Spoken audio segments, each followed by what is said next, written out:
Perfection made a connection. Black and mild and green and orange hairs together. Better past the inspection. Blended. Official.StreetSmarks at gmail.com is how you want to contact us. Listen to us right here exclusively on YouTube, Street Smark Audio. Or fuck with us. Official.StreetSmarks on SoundCloud and IG. Street Smart Fanpage on Facebook. Street_Smarks on Twitter. Get into some wrestling.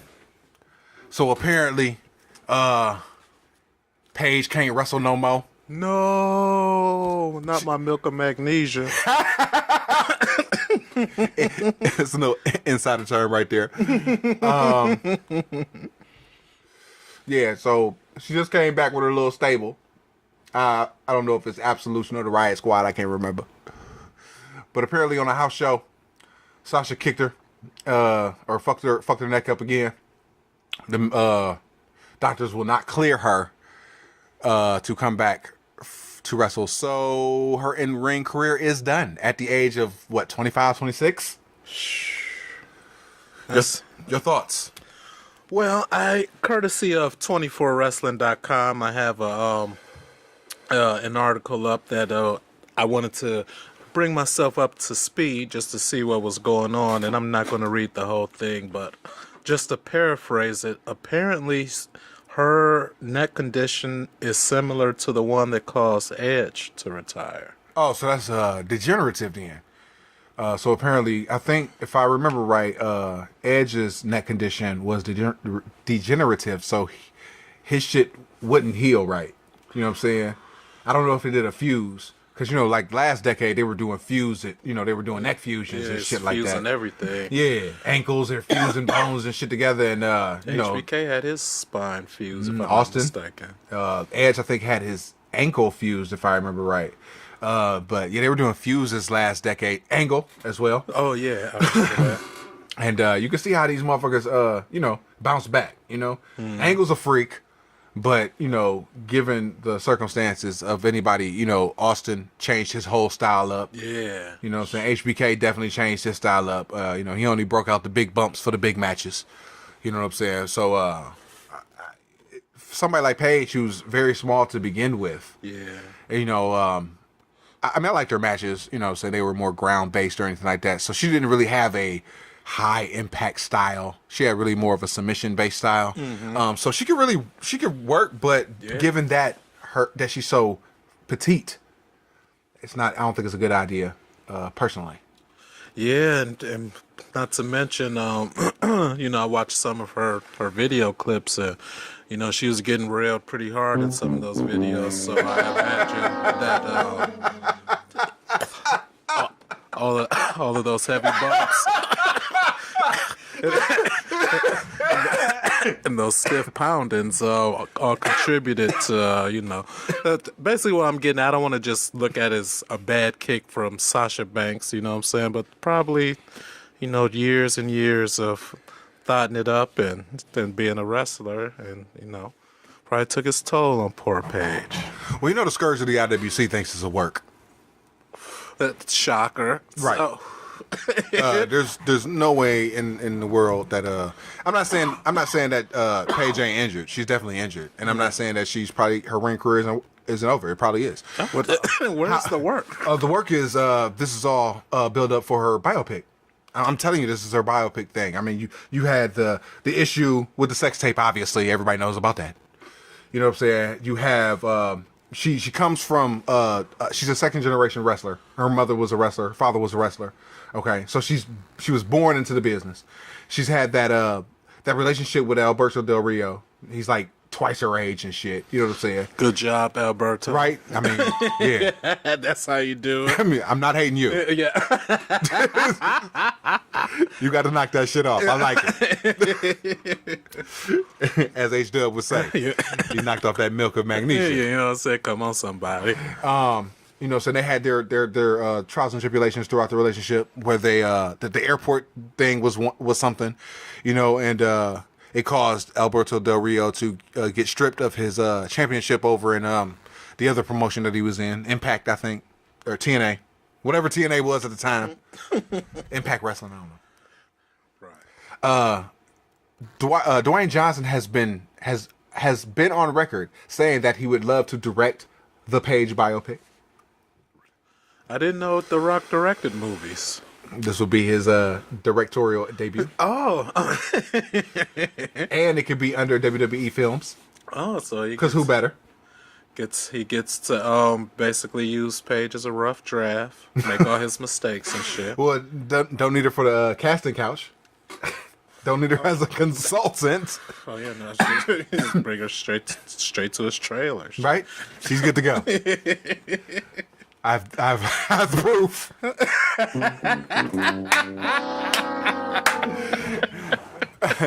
But more so, the nerds and neckbeards, they all crying. Some are demanding Sasha Banks' head, Oh my gosh. saying that she caused her accident, even though she had a pre-existing neck condition. It was her fault because she's a botch machine. You know what I'm saying? And she hurts herself a lot. Paige is a botch machine? No. I'm talking about Sasha. Oh, okay. You know, so Sasha did the kick. You know what I'm saying? Sasha has a history of concussions, giving herself concussions, and injuring other people. So it's easy to place blame on Miss Banks. Yeah, but apparently there's a track record, so you can't ignore that. One of the first rules in wrestling that you're supposed to protect your opponent. But this is what I'll say. As the women's division grows, we're going into the first women's rumble. Yeah, it's going to take up a whole bunch of time that could have other matches on there, but it's all good. There will be a women's tag team title tournament. I'm letting you know right now. Okay. So 6 months later, when the neckbeards finally jump on the wave, I'll say, called it. Yeah. Oh, man. You know what I'm saying? Way back on January 14th. Thank you. My phone's a little slow. I could have just looked at the computer. You could have. but yeah, they will be doing that. There will be a women's show. I've already called that. Mm-hmm. So you have to have all these women. So there's going to be a numerous amounts of spots, and Trying to get chicks over. that, and the style's going to get more physical. Okay, I'm with that. Remember in the Attitude Era, okay, there was a litany of injuries. Yeah. People were always injured. Yeah, true that. You know what I'm saying? And they would have to bring back a part-timer every now and then It's probably because why the style got way more physical. Now, granted, it was the Hardy Boys and the Dudleys and Edge and Christian jumping off ladders through tables and shit. You know what I'm saying? Changing the style up. Yeah. But, eventually you're going to have feuds. You're going to have storylines for these girls. And you're going to have to put them in situations like Hell in a Cell. Like the first women's ladder, or, a women's ladder match. The first fatal 5-way. You know what I'm saying? You're going to put these women in these car crash matches. And the injuries are going to rack the fuck up. Because they're smaller. And they cannot take the pounding that some of the men do. Gross. Oh. That's what he said. Remember when Oscar on The Office came out? And then Michael Scott said, "That's what she said." That's what he said.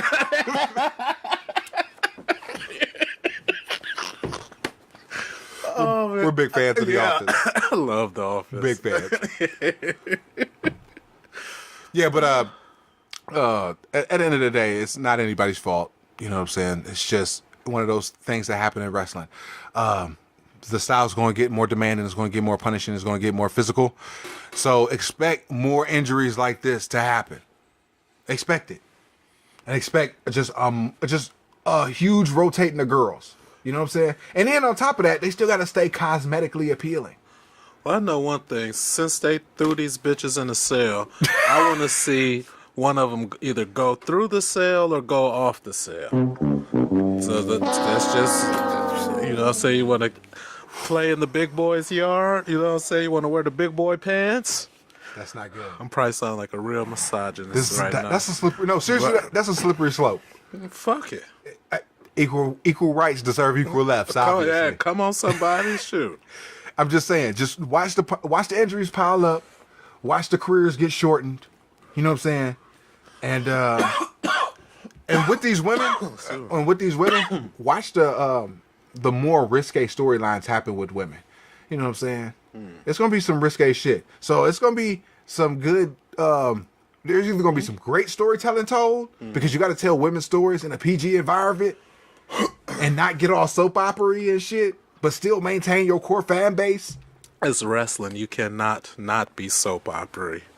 But you got to be soap opera-y with women now. See, it was all just soap opera with men. Men beat each other up. Okay? Now it's for a reason. Right. But now it's soap opera with women. And there might not be a payoff. It might just be more soap opera. I mean, that could also be the case too. That's how soap operas work too. There's really is no payoff. There's never a payoff. There's never a payoff. So understand when you watch this women's show too, there's gonna be storylines with no payoff. Well, I won't be watching, so it won't. I gotta watch some of it. Yeah. I have to watch some of it. This will be like, holy shit, this is terrible. I'll watch the next Hell in a Cell match to see one of them bitches go through go through that motherfucker. Switching speeds. So Brock didn't re-sign. Yeah, which he said he wasn't. And that's cool. He's fighting Kane and he's fighting Braun at the Rumble. Ooh, they might be trying to get the belt up off him. So people are speculating there might be a Braun title win going over Kane. Because Kane's not going to WrestleMania. No, absolutely not. I mean, that's not even a thought. Come on, dog nuts. Yeah, you know what I'm saying. Nah, but are they trying to walk Braun into WrestleMania in New Orleans as a champ? We had lightweight touched on this a couple of shows back. I'm gonna have to listen back to remember exactly, but somehow I recall this scenario of Braun or Samoa Joe or somebody going in or going in as the Universal Champ or something along those lines. Oh, and Joe's out. Oh, is he? Yeah, he fucked the knee up or some shit. He's done. Dude, that's like his second injury. Cause he just came back from another injury. Dude, they picked that nigga up too late. They should have got him like 10 years ago. Yeah. You know what I'm saying? But now he's like almost, if he's not 40, he's close to it. Yeah, you right. You know what I'm saying? AJ both up. Bodies are breaking down. AJ's talking about walking in a couple years, so he made his money. You know what I'm saying? He's like, fuck this, I'm out. Gonna go out on top. Right? That's smart. Smart. He can do the WrestleMania circuit. He'll be good. And also, there's speculation of John Cena and Undertaker finally doing their rumored fucking match at 34. Rumblings. Talk about 10 years. Speaking of 10 years too late. I said WrestleMania 25 was the first chance. I said WrestleMania 30 was the second chance. The last chance was WrestleMania 33. I figured at least it could be 30 years from 3. You know what I'm saying? Mm-hmm. And they could do the fucking Hogan, the Hogan Andre spot. And they could do Cena Undertaker spot and make it, you know what I'm saying? Okay. And do it like that. That would have worked. Right? They're thinking about doing it at 34. And who goes over? Who cares? And why? Who cares? Exactly. At least at 25 it says Cena goes over. No doubt, break the streak. You're right off into the sunset. All right, that would have negated a whole bunch of good matches from Triple H. That would have negated a couple of shit matches, and it would have negated the underrated match with CM Punk. But all in all, it would have made sense. It would have been best for business in my eyes. At 30, it would have worked. Cena goes over. Because at that point, you're going to turn Cena heel. You know what I'm saying? Blah, blah, blah, blah. Lather, rinse, repeat. Keep it moving. 33, it doesn't really matter who went over because everybody's broken down. John Cena's not, he's not the guy at that point. So it just would have been a match. At this point, I cannot possibly give 2 cups of monkey's piss about John Cena and Undertaker at WrestleMania. If I was Vince McMahon, the day I decided to have Undertaker lose to Brock Lesnar, you would have never seen the Undertaker character again. That would have been it. No more. Now, I would have brought out Mark Calloway and stuff, you know what I'm saying? And then, I played it, you know what I'm saying, this, that, and other. But as far as the Undertaker thing, he'd have been dead. Mark Calloway would have been retired, and that was it. Now, as far as on the John Cena versus the Undertaker thing, that should have happened before WrestleMania 30. And so now at this point, Technically, it did. It happened at Vengeance 03. no, I'm just saying. no, I'm talking about as far as a WrestleMania. Yeah, okay. Excuse me. But Undertaker can barely move, and the only thing that you can possibly get people to care about as far as John Cena right now, because I don't even think it would matter if they turn him heel at this point. Nope, don't matter. Depending on what he did with it. But the only thing that some people are kind of keeping an eye on is him breaking Flair's thing. 'Cause I don't even care. Even if he broke Flair's record, it wouldn't mean nothing because John Cena is not even in the same mountain range as Ric Flair. You know what I'm saying? I'd give you Cena at 10 title reigns. I'd give you Cena at 10. After 10, I never cared. You know what I'm saying? After he carried the company, you know what I'm saying, from like 06 to 2010, maybe 2011. Yeah, once Punk beat him, that was pretty much it. And then when Bryan beat him at SummerSlam 13, that was really it. You know what I'm saying? Because he hasn't worked a full load since then. So he ain't really worked a full load since 13. And probably should have been passing the guard right there when he lost to DB, but Too early. Because at that point, honestly, the Cena run starts at WrestleMania 21. Okay? So theoretically speaking, if you're going to give him the decade run, which he had. Now, granted, after about year 6, he went part-time, conveniently. But you have to give him to at least 31 to say, I'm passing the torch. You see what I'm saying? So anywhere within that 10-year span is where he should have fucking fought The Undertaker. Like I said. Right. You know what I'm saying? I gotcha. Yeah, which it goes with my timeline and Right. before WrestleMania 30. Okay, but now are we saving John Cena for Roman Reigns? Because at that point, I don't care now. I still don't care. Because John Cena never had his real fucking... Like, John Cena never really had the real WrestleMania. Like, when he... And plus, they did it already.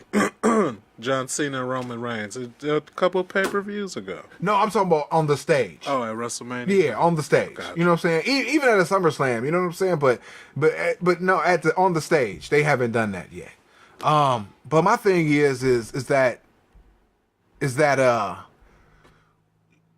without John Cena really having his WrestleMania stamp, like, cause you think about John Cena's matches at WrestleMania, they're big pomp, big entrance, but they're real. There has really been no culmination of anything. You know what I'm saying? How many times has he fought Big Show at WrestleMania? Like twice. You know what I'm saying? Like he fought HBK, and he fought Triple H back to back. You know what I'm saying? And that's awesome.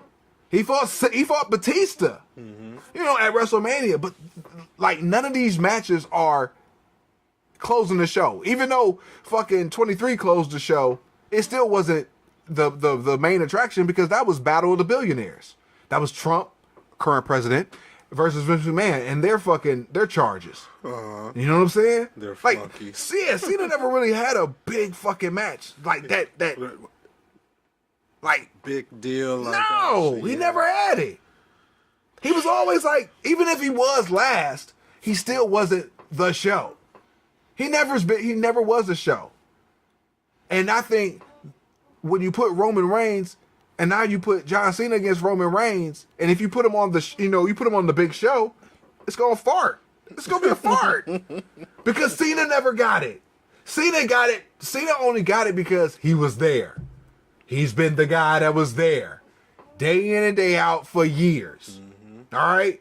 But outside of the Edge deal, there's nothing that's like, oh, yeah. It's just... to get excited about. He's the machine guy. He's just the guy that just went along with the machine. So you're putting you're putting the new person that you're putting in the machine right. against the old person that you put up against the machine. Oh, man. What are you going to get out after that? You're not going to get out anything great. Oh, the motherfucking machine guys. Meanwhile, man, so These aren't guys that you're putting up against like Daniel Bryan, who was the indie guy, or Punk, who was, the other indie guy. You know what I'm saying? You're putting up the machine guy against the machine guy. At least back in the day when you had Austin, Austin wasn't a machine guy. He was a guy that was polished by the machine. But he already had everything. Right. HBK, polished by the machine, but he already had everything. Right. Undertaker, like the first real machine guy was The Rock. You know what I'm saying? I was out there. I was just about to bring him. But he was so great because he worked with greatness. He couldn't. The machine almost fucked him up, though. Right. The machine almost fucked him up. Almost got grinded into gears. And Right. He almost became just a guy. He had to bounce. And that's how he became bigger than the machine. You know? But you got somebody like Cena who's been put through the machine. He is a machine guy. And then you got Roman Reigns, the next machine guy. And you wonder why people don't give a shit. Like, they're going to cheer for Cena. You know what I'm saying? Because that's what they've been programmed to do. All right, so speaking of programming, I gotta, cause I even catch myself subconsciously doing, cause I told you, like, once everybody started really not liking Cena, I like, especially with them shoving Roman Reigns down our throats, I kind of appreciate Cena when he come out and shit. Mm-hmm. So when I do watch it, the horns hit and shit, he come out, I peep his old steel dust, a little salute up and shit, run to the ring and shit, throw his hat and shit, throw up his little hand gestures and shit, and he throws up what a lot of people consider the hand sign of 666 and the Illuminati and all that good. So speaking of machine and programming, do you think that he just happened? And it's also known as the okie dokie symbol, because some people used to play the circle game, where if you catch somebody looking at it, you could punch them. Yes. We do that at work, just without the punching, and with pieces of paper with the okie dokie sign printed. I don't understand how you play that game sober. I don't play it. Somebody does that shit to me sober, I smack them in the face. That's why we don't punch at work. We're just like, your dumb ass look. You have to do that shit inebriated of some sort. Because that's the only way it's fun to me. Oh man, somebody caught me one day. They were tying their shoe. I looked. They smacked me in the mouth. I was so fucking mad. So I'll never play this fucking game again. Then I looked down again. And I got smacked in the mouth again. I was never aware of the game until somebody asked me if I played it at work. It's like, no, what is that? I don't know. But anyway, so do you think he just happens to to do that? That's what he felt the first time he was working on his ring entrance, or do you think there's something a little more nefarious? I kind of find it weird that Shane Douglas did the same symbol for the triple threat in ECW, and I find it kind of weird that Steph Curry does it, to symbolize a 3-point shot in the NBA. Well, like half the NBA players. Yeah. But it was really Steph. J.R. Smith was another one, but Steph was, he's the most popular guy. I would attribute it to him. Okay. But yeah, put my tinfoil hat on. Yeah, that's definitely orchestrated as a symbol of the enlightened ones. I believe that. I subscribe to that theory. Okay, so yeah, what I'm saying, just that's interesting.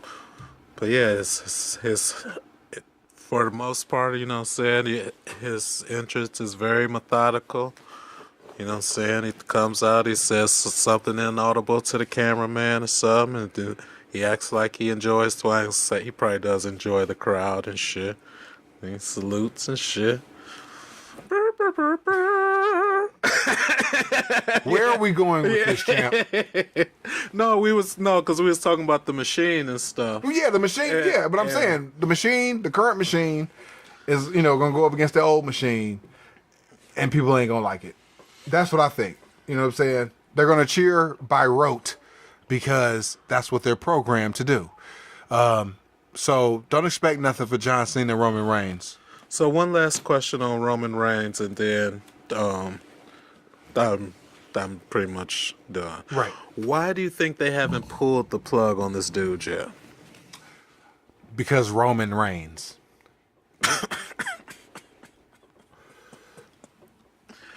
Well, all right. You laugh. But if you get what I'm saying... No, I'm laughing because I get what you said. Roman Empire reigns. And on that note, we're going to come back for some wrestling history. Peace. Peace.